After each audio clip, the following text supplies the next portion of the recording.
আবার তারিখ বদলালো। অভিজ্ঞতা 10 নম্বর কারা পাবে, এই নিয়ে যে মামলাটি হয়েছে সেটা কি ঘটলো এবং মামলাটি কি নিয়ে করা হয়েছিল এবং তোমরা কি ডাক পাবে নাকি পাবে না, 9-10 রেজাল্ট কি এর কারণে কি পেছোতে পারে, তাছাড়া 9-10 রেজাল্ট কবেই বা বেরোবে, তার ডেট কত এবং 9-10 কাট অফ কি কম যাবে এবার নাকি হাই যাবে, চলো বিস্তারিত এই ভিডিওর মাধ্যমে আমরা জেনে নেব। সো ভিডিওটি শুরু থেকে শেষ পর্যন্ত দেখবে, একদমই স্কিপ করবে না, খুব গুরুত্বপূর্ণ তথ্য দেওয়া আছে। প্রথমে বলে রাখি মামলাটি কি হয়েছে। ইন সার্ভিসে থাকা যোগ্য শিক্ষকদের জন্য যে 10 নম্বর অভিজ্ঞতার ভিত্তিতে পাবে কি পাবে না সেটা নিয়ে হয়েছে, ঠিক আছে। মোট 3টি কেস হয়েছে এবং যোগ্য শিক্ষকদের দাবি কি কি ছিল, যে 1 নম্বর তোমাদের দাবি ছিল যে রিটেন এক্সাম প্লাস 10 মার্কস দিয়ে কিন্তু লিস্টটা প্রকাশ করতে হবে যারা যোগ্য শিক্ষক, অবশ্যই বলে দিচ্ছি। কিন্তু ফ্রেশাররা বলছে না, 10 মার্কসটা এখন যোগ করা যাবে না, ইন্টারভিউ এর পর 10 মার্কস কিন্তু দেওয়া হোক, এখন শুধু রিটেন এক্সামের ভিত্তিতে যোগ করা হোক এবং লিস্ট প্রকাশ করা হোক। আর অনেক ফ্রেশাররা এটাও বলছে যে অভিজ্ঞতা 10 নম্বর কিন্তু দেওয়া যাবে না, কেননা ওরাও বলছে, দাবি তুলছে যে আমাদের কিন্তু একটু সুবিধা দেওয়া হয়নি, তার কারণে অনেক ফ্রেশাররা কিন্তু চিন্তিত, কেননা ওরা ভাবছে যে আমাদের সিটটা কিন্তু যারা ইন সার্ভিসে ছিলেন তারাই কিন্তু নিয়ে নেবে এই 10 নম্বরের ভিত্তিতে, কেননা 10 নম্বরটা অনেকটাই বড়।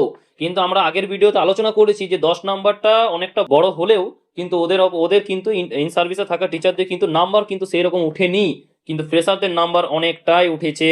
তার ভিত্তিতে আমরা একটা ভিডিও বানিয়েছি, সেটাও যদি না দেখে থাকো তাহলে অবশ্যই কিন্তু সেখানে যেয়ে পরে দেখে নাও। চলো এবারে জেনে নেবো, যে তাহলে তোমরাও বুঝতে পারছো যে আজকের ডেটটা মানে 12 তারিখ বুধবার কতটাই গুরুত্বপূর্ণ ছিল। এবার বলি আজ কি ঘটলো। তোমরা দেখতে পাচ্ছ যে কলকাতা হাইকোর্ট আজ এসএসসি 10 নম্বর মামলাটি নিয়ে বিচারপতি অমৃতা সিনহার বেঞ্চে এই মামলাটি শুনানি হয়। মূলত যোগ্য বনাম যোগ্য চাকরি প্রার্থীদের লড়াই হিসাবে তা আজকে কি ঘটলো এক নজরে দেখে নিই আমরা, ঠিক আছে। তোমরা দেখতে পাচ্ছ একটা ভিডিওর মাধ্যমে, তোমরা দেখতে পাবে এখানে, এক নজরে দেখে নাও। You do not want the 9-10 teachers experience to be counted, or 11-12 in tainted and untainted. Right now the issue is whether 9-10 qualification can be taken up for consideration for teaching classes 11 and 12. They have no experience in the 11, 12. They have no experience in 11, 12. Broad issue as to whether the 2025 recruitment process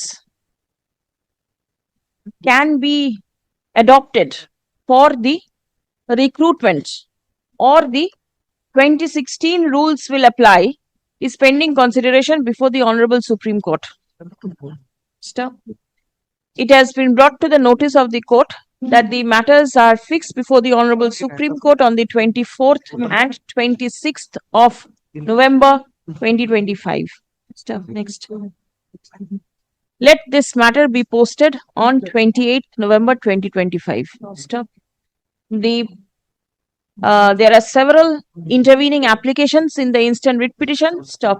Let copy of all the intervening applications be served upon the learned advocate representing the petitioner. Stop. এখানে যা বলা হচ্ছে সেটা তোমাদের সামনে একটু বাংলায় বুঝিয়ে দিই, ঠিক আছে। চলো, এখানে বলা হচ্ছে যে সুপ্রিম কোর্ট ঠিক করবে যে 2016 সালের নিয়ম চলবে নাকি 2025 সালের নিয়ম। যদি 2016 সালের নিয়ম ঠিক হয় তাহলে পুরনো নিয়োগ পদ্ধতিই মানা হবে, আর যদি 2025 সালের নিয়ম ঠিক হয় তাহলে কিন্তু নতুন নিয়মে নিয়োগ হবে, ঠিক আছে। এছাড়া যেসব প্রার্থী ক্লাস 9-10-এ শিক্ষকতা করছেন তাদের অভিজ্ঞতা ক্লাস 11-12 এর নিয়োগে ধরা যাবে কিনা, এই নিয়েও প্রশ্ন উঠেছে, ঠিক আছে। এটা খুব গুরুত্বপূর্ণ। এই বিষয়গুলো এখন সুপ্রিম কোর্টে বিচারাধীন, তাই হাইকোর্ট 28 নভেম্বর 2025 পর্যন্ত মামলাটা স্থগিত রেখেছে। তাহলে বুঝতে পারছো আবারও কিন্তু 28 নভেম্বরে কিন্তু এই মামলাটা শুরু হতে চলেছে। তাহলে এখন অনেকটাই কিন্তু প্যাচ রয়েছে, তোমরাও জানো, বুঝতেই পারছো, ঠিক আছে। এ থেকে তোমরা বুঝতে পারছো যে মামলাটা কি হয়েছে, যে 2016 নিয়ম চলবে এখানে নাকি 2025 নিয়ম চলবে, সেটা কিন্তু একদম পুরো কিন্তু হইচয়ের মধ্যে এখন কিন্তু রয়েছে। সেটা কিন্তু অবশ্যই 28 তারিখে জানা যাবে যে এটা নিয়মটা কোন নিয়মটা কিন্তু লাস্ট পজিশনে কিন্তু নেওয়া হবে। এবার বলে রাখি 11-12 এর ফল প্রকাশের পর এবার কিন্তু 9-10 এর রেজাল্ট কিন্তু বেরোতে চলেছে, সেটা কিন্তু পরশু অর্থাৎ শুক্রবার 14 তারিখে বেরোতে চলেছে। ফল প্রকাশ মানে ফাইনাল অ্যান্সার কি 60 এর মধ্যে, ঠিক আছে, সেটাও বলে দিচ্ছি। এবং 9-10 কিন্তু বলে রাখি, চলো এবার জেনে নেবো। এবার বলি তোমাদের কত নাম্বার থাকলে ডাক পেতে পারো। তবে বলছি না, কিন্তু চান্স অনেকটাই বেড়ে যায়। সে নিয়ে অবশ্যই একটা কিন্তু এক্সপেক্টেড কাট অফ আমরা খুব শীঘ্রই দিতে চলেছি তোমাদের সামনে, ঠিক আছে। আর সেটা কিন্তু অবশ্যই এক্সপেক্টেড কাট অফ, সেটা একদম কাট অফ নয়, ঠিক আছে।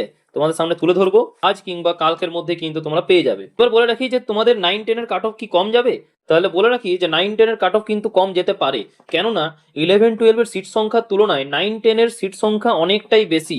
তাই আমরা আশা রাখতেই পারি যে এটাতে কিন্তু ফ্রেশাররা বেশি নম্বর পেলেও অভিজ্ঞ শিক্ষক এবং ফ্রেশাররা অনেকেই ডাক পাওয়ার চান্স আছে, ঠিক আছে, অনেকটাই বেড়ে যায় বলতে গেলে। তাই দুশ্চিন্তার মধ্যে থেকো না, যাদের তো 11-12 এর নম্বর কম আছে তারা কিন্তু 9-10-এ কিন্তু তোমরা অনেকটাই চান্সেস যে তোমরা পেয়ে যাবে, ঠিক আছে।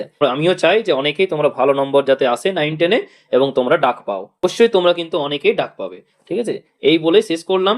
তোমাদের মতামত কমেন্ট বক্সে জানাতে ভুলবে না, ঠিক আছে। এবং চ্যানেলে নতুন হয়ে থাকলে অবশ্যই চ্যানেলটিকে কিন্তু লাইক করবে এবং সাবস্ক্রাইব করবে, যাতে পরবর্তীতে কিছু আপডেট এলে সবার আগে আমি তোমাদের সঙ্গে শেয়ার করে দেবো, ঠিক আছে। এবং অবশ্যই ভিডিওটি কিন্তু শেয়ার করবে, যাতে প্রচুর স্টুডেন্ট যাতে এটা দেখে পরে লাভবান হয়। থ্যাংক ইউ, পাশে থাকবেন। Yeah.